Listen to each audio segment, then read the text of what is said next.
Durante más de 1000 años, Egipto había sido gobernado por hombres. Entonces llegó Hatshepsut.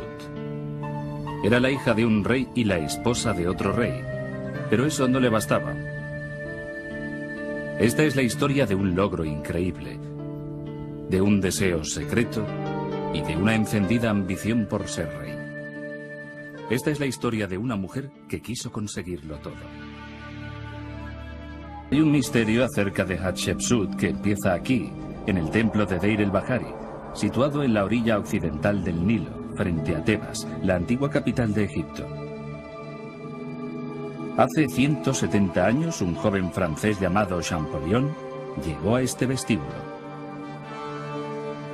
Acababa de descifrar la escritura jeroglífica y se convirtió en el primer hombre en 2000 años que leía el nombre de Hatshepsut. Cuando Champollion llegó aquí, se encontró con un misterio. Había dos reyes grabados en el muro. Conocía a uno, Tutmosis III. Había visto varias veces su nombre a lo largo del Nilo y sabía que fue un gran rey, pero nunca había visto el nombre del segundo, el rey Hatshepsut. Lo que acabó de confundir a Champollion fue que en todas partes donde había dos reyes juntos, Hatshepsut siempre ocupaba el lugar de honor por delante del otro rey. Entonces las cosas se complicaron. Este es su diario, el diario de Champollion. Y aquí anotó las inscripciones, los cartuchos y los nombres, y dejó constancia de que siempre que aparecía el faraón con barba, los verbos y los nombres estaban en femenino. Ahí está Hatshepsut. Lleva la barba del faraón, y eso no es una minifalda. Es la falda de un rey de Egipto. Todo era muy confuso y Champollion nunca llegó a entenderlo. Los egiptólogos necesitaron 100 años más para conseguirlo. Hatshepsut, la reina de Egipto, había decidido llevar ropa de hombre y llamarse a sí misma faraón. Tutmosis y la reina tuvieron 5 hijos, pero Hatshepsut fue la única que sobrevivió a sus padres. Solo por las venas de Hatshepsut corría sangre real pura. ¿Pero podía una mujer convertirse en reina de Egipto?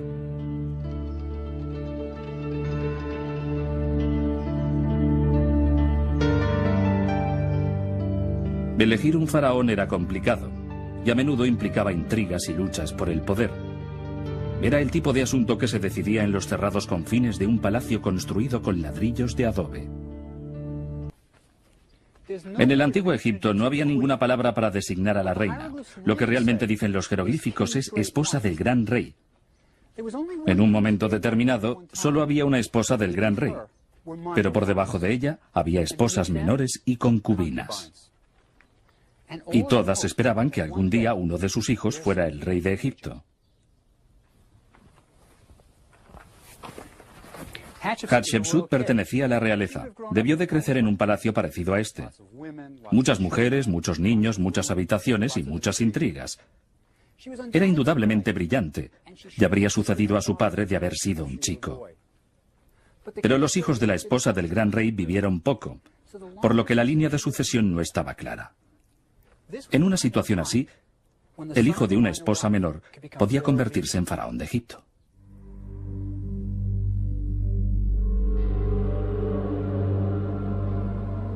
Cuando Hatshepsut tenía 12 años, su padre murió, dejando a la muchacha como única heredera real pura.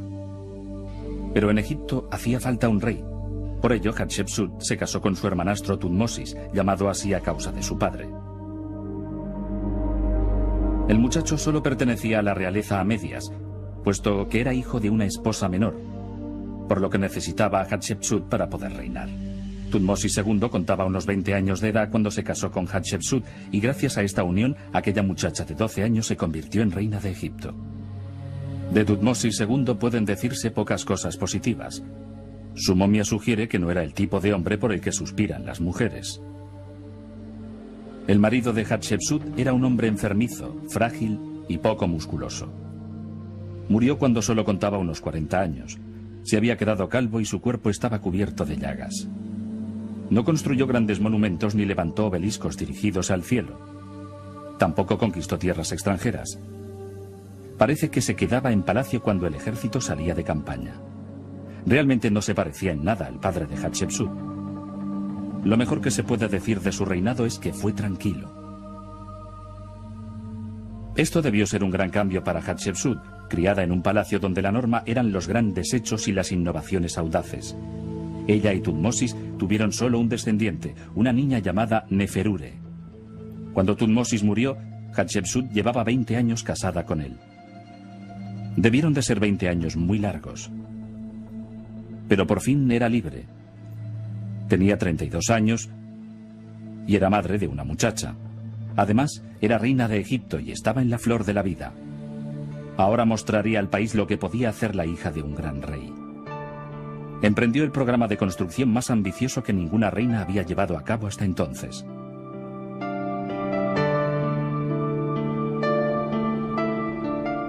Deir el-Bahari iba a ser el templo funerario de Hatshepsut, donde podría ser adorada después de su muerte. Ninguna reina se había hecho construir jamás nada igual. Egipto debió quedar sorprendido.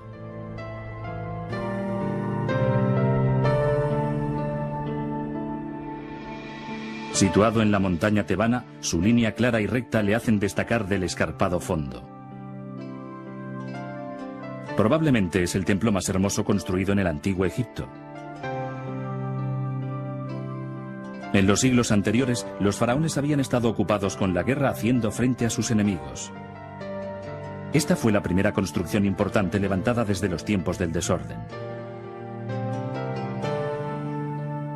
Es una maravillosa obra de arte y una decidida declaración política. El orden divino será restaurado. La reina de Egipto es capaz de hacer grandes cosas. Fue el principio de una nueva vida maravillosa. Durante 20 años, Hatshepsut había sido consciente de sus deberes y se había comportado como la silenciosa esposa de Thutmosis II. Pero había llegado el momento de liberar la energía heredada de su padre. Deir el-Bahari fue el aviso de lo que Hatshepsut preparaba. Una vez más, los talleres reales volvieron a producir esculturas oficiales del dirigente de Egipto. Sin embargo, las imágenes de Hatshepsut eran diferentes de las de sus predecesores masculinos. La mostraban delgada, con la nariz aguileña y las mejillas carnosas. Una mujer joven, fresca y viva. Durante los siguientes 1000 años, sus estatuas serían un modelo a seguir. Y los obeliscos que levantó figuran entre los grandes logros de la ingeniería del mundo antiguo.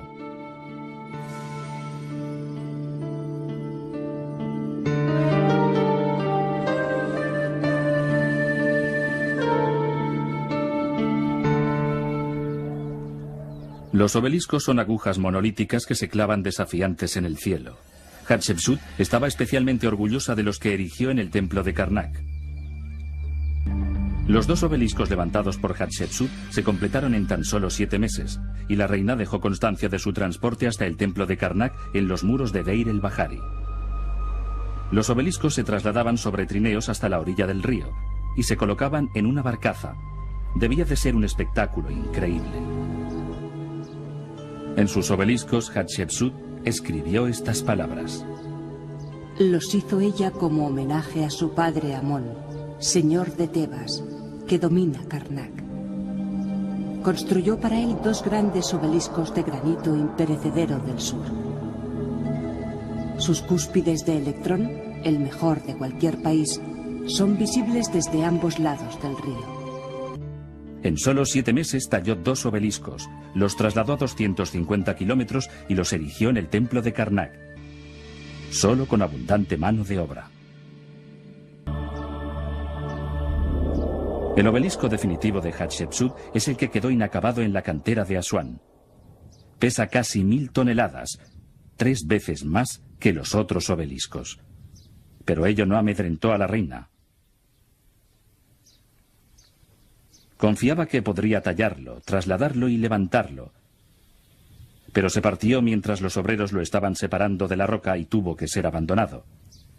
No falló la tecnología de Hatshepsut, sino el granito. La vida militar en el antiguo Egipto exigía a los soldados una personalidad fuerte. Estaban en constante movimiento, siempre en compañía de una multitud de hombres en burdos campamentos militares donde el peligro acechaba en todo momento. Como Thutmosis demostraría más tarde, a él le gustaba este tipo de vida. Y eso convenía a Hatshepsut. En Egipto, representaba la autoridad indiscutida y se encargaba de todo. Si Hatshepsut había sido una buena gobernante como reina, aún mejoró cuando pasó a ser rey. Un año después de convertirse en faraón, mandó una expedición comercial al lejano país de Punt. Era una aventura audaz y peligrosa que necesitaba una gran organización. Durante siglos, ningún faraón había enviado una expedición comercial a Punt. Punt estaba muy lejos, en el Sudán, cerca de Etiopía.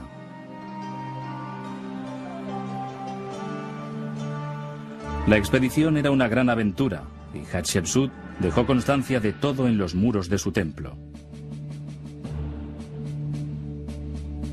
Cuando los barcos llegaron, fueron saludados por la reina de Punt, que se representó como una mujer muy obesa. Los habitantes de Punt vivían en casas con tejados de paja, levantadas sobre pilotes. Era algo exótico, incluso para los egipcios de entonces. Hay que tener en cuenta que los egipcios llevaban siglos sin comerciar con Punt. Esta es la primera representación que conocemos de la vida tribal africana. Parece que las transacciones fueron muy bien. Los barcos regresaron cargados de incienso y también trajeron diversos árboles con las raíces cuidadosamente envueltas y protegidas por cestas.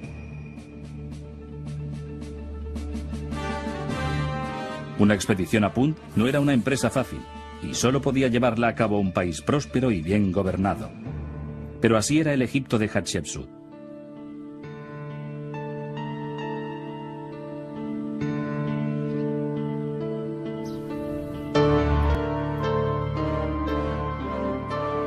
Para hacer grandes cosas hace falta gente grande, y Hatshepsut confiaba especialmente en un hombre, Senmut.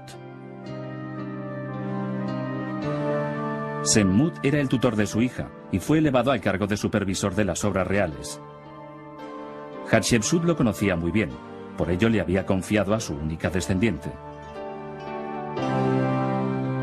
El buen servicio que Senmut prestó a Hatshepsut fue generosamente recompensado. Había nacido plebeyo, pero alcanzó los más altos cargos del país. La creciente prosperidad del reino de Hatshepsut no benefició a nadie tanto como a Senmut, el fiel tutor de la princesa Neferure. Ya había sido ascendido a supervisor de los trabajos reales, y cuando Hatshepsut se convirtió en rey, Senmut obtuvo permiso para empezar a construir su propia tumba en lo alto de una colina con una preciosa vista sobre la llanura y el río. Era una tumba inmensa, adecuada a un hombre protegido por el rey, y en los muros Senmut anotó sus títulos. Se encargaba del palacio, pero también era supervisor de los graneros del dios Amón, supervisor de la casa de Amón y supervisor de los funcionarios. Estaba a cargo de todo. Bajo el patrocinio de Hatshepsut, pudo construir una capilla en Gebel el Silsila, a 60 kilómetros al norte de Asuán. Gebel el Silsila siempre ha sido un lugar especial. Su nombre significa montaña de la cadena, y según la leyenda, en la Edad Media los egipcios sujetaron a un gran bloque de piedra de la orilla una cadena que atravesaba el Nilo para evitar que pasaran los barcos. Los nobles tenían capillas privadas talladas a lo largo del río con el fin de ganar el favor de Sobek, el dios cocodrilo. Aquí era donde los ricos y famosos del antiguo Egipto podían hacer alarde de su poder. Es un hermoso y tranquilo rincón junto al Nilo. Para construir capillas como estas hacía falta mucho dinero. Y aquí, entre la élite de Egipto, Senmut tenía la suya. Podemos encontrar una pista de lo importante que Senmut era para Hatshepsut en los fragmentos del sarcófago que los arqueólogos hallaron en la tumba. Igual que detectives, juntaron las piezas y descubrieron lo íntima que había sido la relación entre Senmut y Hatshepsut.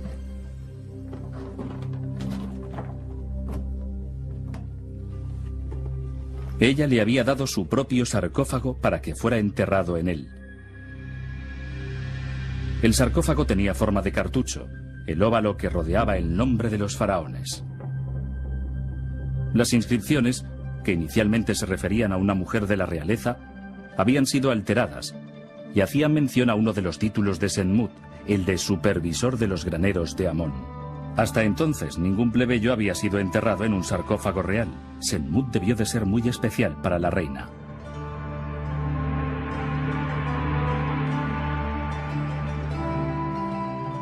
Probablemente el sarcófago había sido tallado para Hatshepsut cuando todavía era reina, pero cuando se convirtió en rey necesitó otro que reflejara su nueva posición, por lo que regaló a Senmut su sarcófago de reina para que pudiera reposar eternamente en la tumba que disfrutaba de aquella hermosa vista.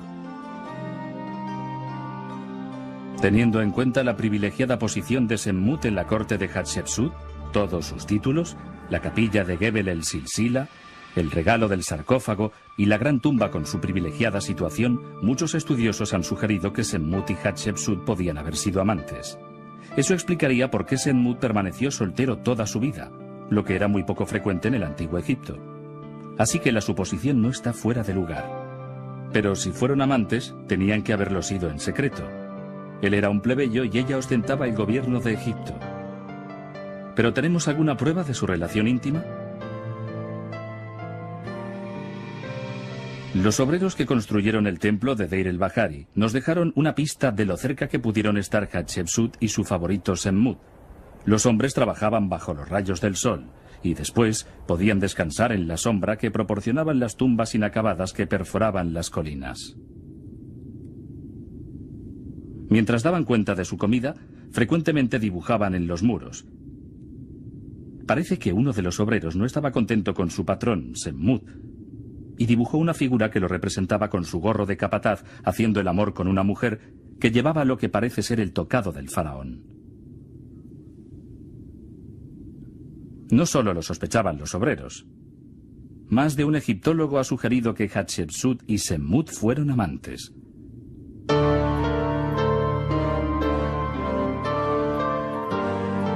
Los obreros de Deir el-Bahari tenían especialmente buenas razones para intuir la existencia de aquella relación amorosa. En el templo de Hatshepsut, Senmut aparece docenas de veces, generalmente adorando a Hatshepsut. Nunca ningún plebeyo ha aparecido tantas veces en los muros de un templo. Ciertamente Senmut y Hatshepsut debieron de estar muy unidos.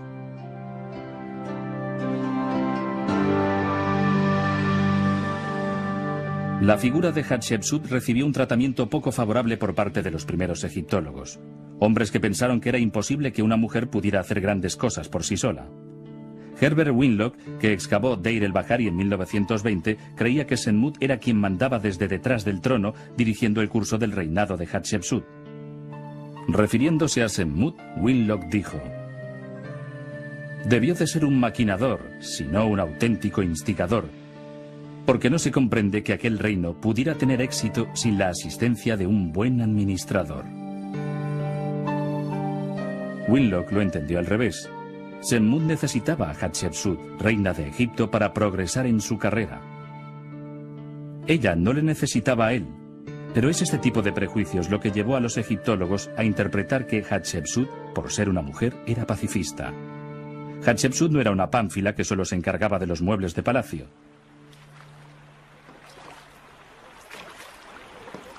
Incluso existen noticias de que se ponía al frente de su ejército en el campo de batalla. La prueba está en la isla de Sahel, al sur de Asuán.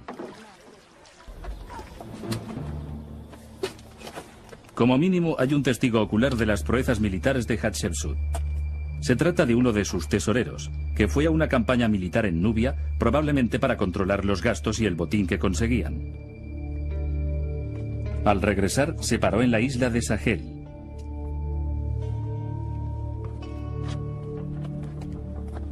Que era como el boletín informativo de Egipto. Si alguien quería anunciar algo, lo tallaba en una piedra.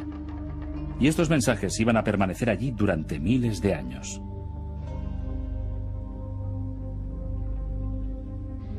En fin, Ti, el tesorero, quedó tan impresionado por lo que vio hacer a Hatshepsut en Nubia que lo explicó en una piedra. Esto no es lo que estoy buscando, pero es muy interesante. Es una inscripción sobre Hatshepsut, hecha por un hombre llamado Amenhotep. Aquí está su nombre. Era el supervisor nombrado por Hatshepsut para los trabajos que se realizaban aquí. Estaba realmente orgulloso de haber sacado de la cantera 2 de los obeliscos de la reina. Esta palabra significa obelisco, Tehen. Pero tenía un problema. Hatshepsut era rey, a pesar de ser una mujer. Así que el pobre Amenhotep no estaba seguro de cómo referirse a ella. Por este motivo aquí pone que lo estimaba mucho. Quería ser políticamente correcto, pero no sabía cómo hacerlo.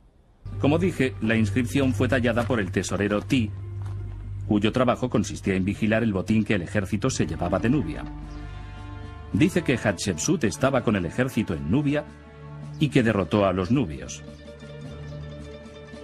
De hecho, Ti vio a los jefes nubios que habían sido capturados y llevados ante Hatshepsut.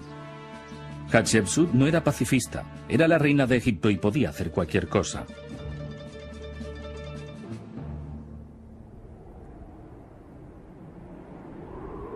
Hacia el final de su reinado, Hatshepsut todavía concedió otro honor a Senmut. Le permitió construir una tumba junto al templo de Deir el-Bahari, que incluso sería mayor que la que ya tenía.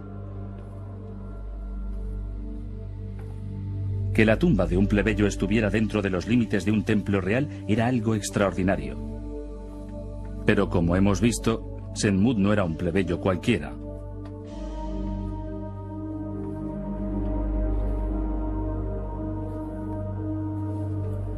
En la nueva tumba hay unos trabajos interesantes. Mi favorito es este retrato de Senmut, representado con arrugas en las mejillas.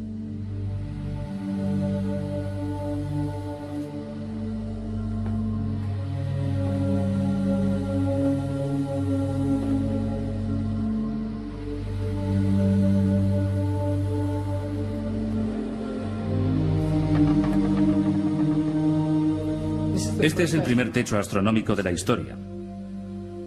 Incluso están las constelaciones.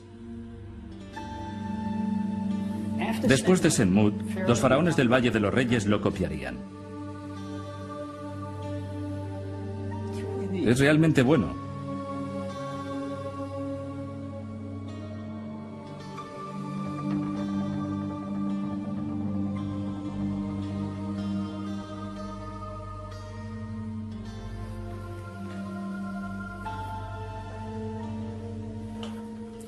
Sabemos que Senmut quería ser enterrado aquí.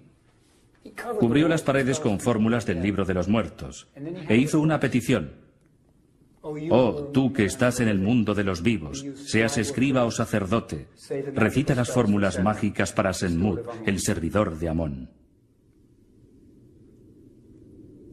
Probablemente Hatshepsut tenía sus motivos para permitir a Senmut excavar su tumba dentro de los límites del templo que ella había construido. Los túneles de la tumba de Senmut van directos hacia el Valle de los Reyes, situado a unos centenares de metros. Allí era donde se encontraba la tumba de Hatshepsut. Como no pudieron expresar su amor abiertamente en vida, quizás intentaron pasar juntos la eternidad.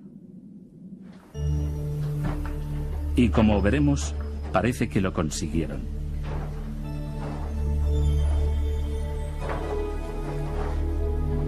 Senmut murió antes que Hatshepsut, y pocos años después, ella se le unió en el más allá.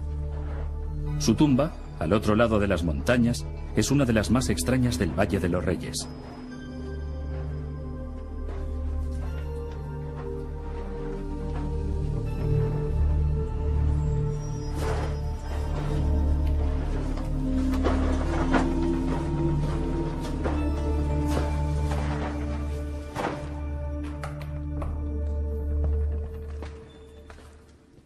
Esta es la tumba de Hatshepsut. Aquí hay un montón de historia, antigua y moderna. Fue descubierta en 1903 por Howard Carter, unos 20 años antes de encontrar la tumba de Tutankamón. Pero cuando Carter la halló, esta tumba estaba llena de escombros arrastrados por las tormentas que ocasionalmente sacuden el Valle de los Reyes. Se habían endurecido tanto como el cemento y sus hombres tuvieron que trabajar con picos. Fue una de las excavaciones más difíciles de la historia del valle. Tras 2 meses de limpieza, Carter tuvo que parar. El aire en la tumba estaba tan enrarecido y caliente que las velas de los obreros se derretían. Finalmente trajeron luz eléctrica, algo realmente nuevo para la época. Siguieron limpiando el pasadizo, pero parecía no tener fin. Resultó ser la tumba más profunda del valle.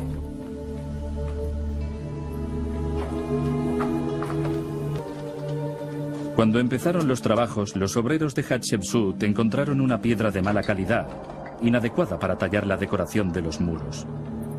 Esto les obligó a continuar descendiendo, girando y girando en busca de piedra caliza de mejores características, pero nunca la encontraron.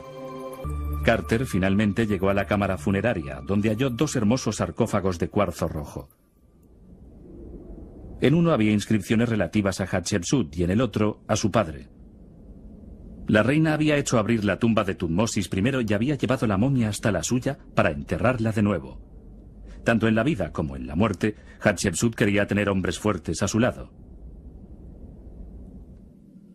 Tras la muerte de Hatshepsut, su hijastro, Tutmosis III, se convirtió por fin en faraón. Los años que estuvo en el ejército habían dado resultado.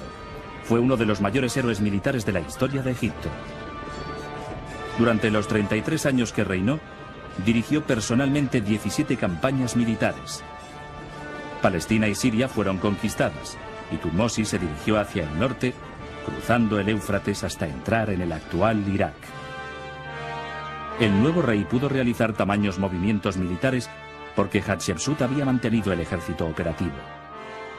Heredó un país próspero y bien gobernado, y hubiera podido abandonar las armas y emprender la construcción de grandes monumentos que perpetuaran su gloria. Pero Tutmosis III no tenía mucho interés por construir.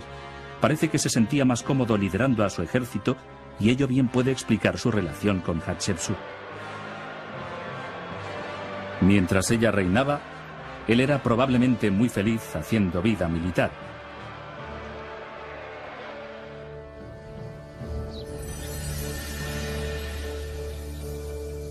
Los restos de una capilla de piedra roja construida por Hatshepsut en Karnak sugieren que mantuvieron una relación beneficiosa para ambos.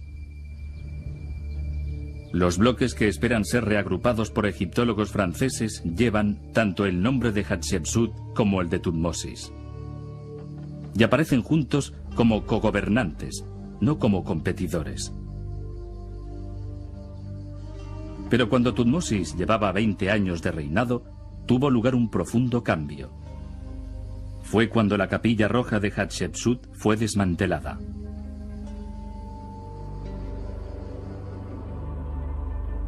El nombre de Hatshepsut fue borrado de todos los monumentos y sustituido por el de su padre, su marido o su sucesor. Cualquier hombre servía. La historia iba a ser escrita de nuevo. Fue como si Hatshepsut nunca hubiera existido. Se había decidido que en Egipto no podía haber reinado una mujer. No se adecuaba al sistema tradicional. Se habría alterado el orden divino. Pero como veremos, la historia tiene su forma de hacer justicia.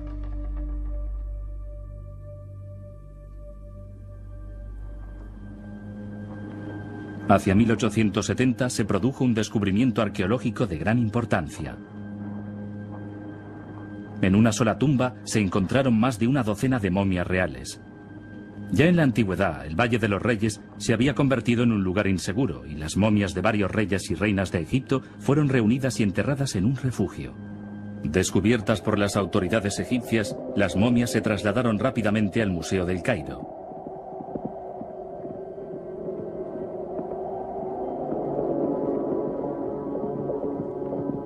En el refugio estaban las momias de Tutmosis I, II y III, de Rameses el Grande y de otros personajes notables. Varias de las momias encontradas no pudieron ser identificadas, y es posible que 2 de ellas sean las de Hatshepsut y Semmut.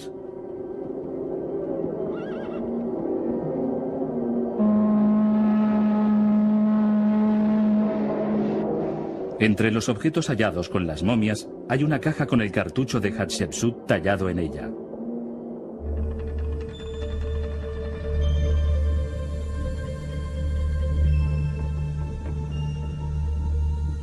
Dentro está el hígado de la reina, extraído por los embalsamadores en el momento de la momificación. Ya que su hígado está allí, se puede deducir que una de las momias femeninas sin identificar es la de Hatshepsut. También cabe la posibilidad de que uno de los hombres sin identificar sea Semmut. Sabemos qué aspecto tenía. Los artistas de la antigüedad, que habían trazado bocetos de él, lo representaron con una ligera papada, signo de prosperidad. También lo representaron con arrugas surcando sus mejillas, lo que resulta inusual. Winlock, el arqueólogo americano que encontró los dibujos de Semmut, dijo: en cuanto a las arrugas, seguramente son el rasgo por el que era conocido. Una de las momias halladas en la tumba común fue descrita por los anatomistas que la examinaron al principio como probablemente un alto oficial de edad avanzada. ¿Podría ser Semmut? Lo que resulta realmente interesante de la momia conocida como hombre C desconocido son las profundas arrugas en las mejillas. A pesar de los saqueos de tumbas y de los traslados de momias, Hatshepsut y Semmut puedan por fin reposar en el mismo depósito del Museo Egipcio de El Cairo, más cerca el uno del otro de lo que nunca habían esperado estar.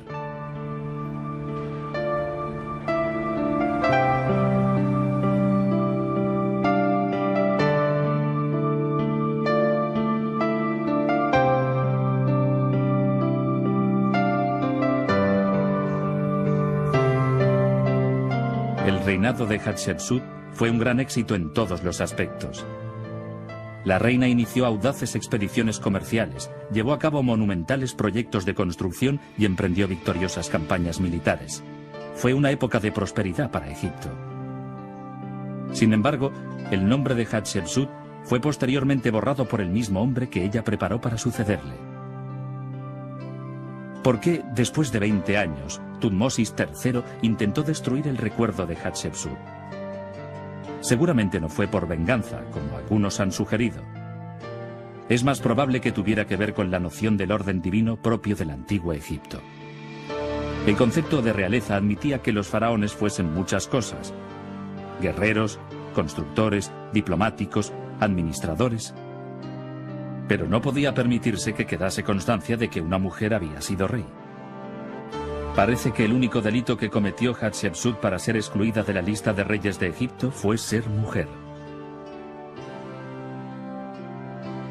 Pero no se puede soslayar a una gran mujer. Hoy, para ver el templo más hermoso de Egipto, hay que visitar el templo de Hatshepsut en Deir el-Bahari. Y para ver el obelisco más alto de Egipto, hay que ir al templo de Karnak y maravillarse ante el obelisco de Hatshepsut.